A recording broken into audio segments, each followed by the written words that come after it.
Good afternoon once again. Quick video really. I've just been listening to this week's Toe to Toe podcast on Sky Sports. For those of you who don't know who it is, or you're not in Britain, it's basically just like a radio show. It's run by a couple of presenters, one including Spencer Fearon, who calls himself the Knowledge, boxing term promoter and all the rest of it.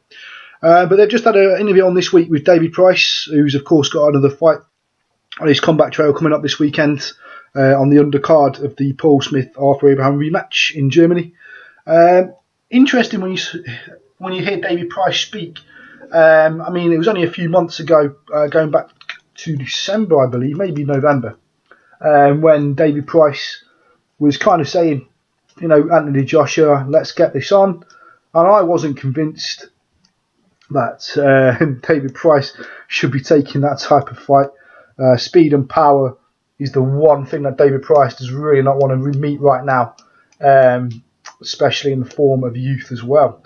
But listening to what he was saying today on that podcast interview, it kind of made me think, you've got a guy in David Price.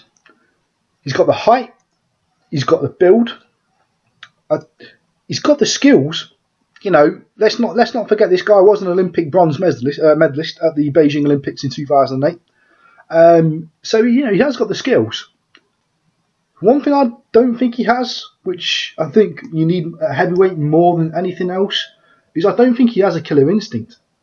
Now, that might sound daft, because of course, going back only 2 years ago, David Price was absolutely obliterating everyone, within a round or two. Audley Harrison probably being the funniest example, but then when is Audley Harrison getting knocked out not funny? But I see a guy, he's got the tools, he's got the power, he's got the technical ability, he's got what it takes. I don't think he's got the heart, and I don't think he's got the mind strength. And then he's there in an interview saying, this guy that I'm fighting at the weekends, he's Brazilian. He's got 18 fights, 16 was it 18 fights, 16 inside the distance, 18 won, 16 inside the distance, and he's lost 2 or something like that. I don't really know. I haven't really looked too much into this guy's record. But for me, if you're going somewhere as a heavyweight, like I say, I think in heavyweight you need a lot more spite than in any other division, just because the gap of size, height, size, whatever, it's so vast in heavyweight. And whether you're a small guy, whether you're a big guy, in my opinion, you need that extra bit of spite to be someone in heavyweight. David Price is too nice.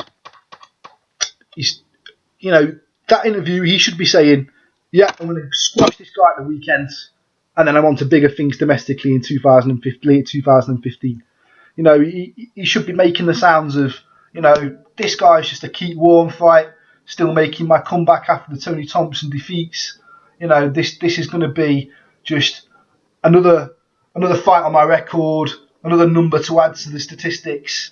And then later this year, let's bring on a Tyson Fury. Let's bring on Derek Chisora. Derek Chisora might not be regarded as such a high contender now after the recent Tyson Fury defeat, or convincing Tyson Fury defeat. But I think he's still got, holds a lot of weight as maybe even a gatekeeper, if you like, between kind of the British domestic and European level going on to your world title and elite level. I think Derek Chisora will kind of become one of those gatekeepers of the heavyweight division. But there just doesn't seem to be that in David Price for me. It just seems to be a man who kind of drifts through boxing,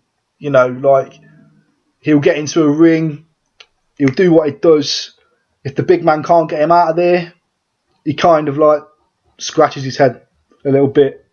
I know he can box, but I don't know. I just don't think he's got it. You put him in with a Tyson Fury, you put him in with an Anthony Joshua. In fact, you even put him in with a Hughie Fury right now, who again he's fighting this weekend. On the undercard of the Martin Murray Gennady Golovkin fight in Monte Carlo, I believe. But if you put him in with one of those guys, I know that's only domestically speaking, of course. You know, there's a few other examples of heavyweights I can give throughout the world, but I can't see David Price getting past any of those guys. I just don't think he's got that extra level, that extra gear, that extra bit of spite, that extra bit of nastiness required to kind of get to that level, to get someone out of there and venom. I just can't see it.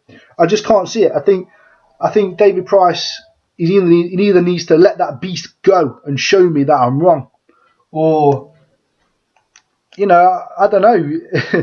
You know, if he goes, I just get the impression if he goes into a big fight this year, later 2015, with someone like a Tyson Fury, with that kind of lackadaisical, well, we'll see what happens, this. No. He needs to go in there knowing. He needs to go in there believing. I'm not asking him to talk shit on Twitter or trash talk every opponent out there, but I'm saying you've got to believe in yourself. You can't, you can't just sit there like a wet blanket on an interview saying, oh, well, this could happen, this could happen. No. You're a professional fighter. If you want to get to the pinnacle, if you want to get to the top, you've got to be selfish. You've got to be ruthless. You've got to get what you want and you've got to take it. And I just can't see David Price doing that. Anyway, maybe I'm wrong. I hope I'm wrong.